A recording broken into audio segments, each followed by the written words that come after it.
In the Microbiology Lab, students gain hands-on experience identifying and characterizing microorganisms. Students are given the opportunity to complete a variety of microbial and molecular techniques commonly found in research and medical laboratories. Using aseptic technique while working with bacteria and culture media is an important concept in microbiology.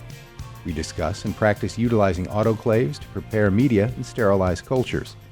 In addition, students learn about the different types of bacterial storage necessary for maintenance and preservation of cultures.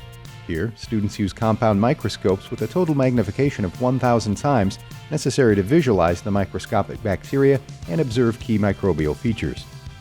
The microscopes, equipment, and techniques in our laboratory are used by our students in a multi-week project that culminates in a research-based lab report on the isolation and characterization of unknown bacteria.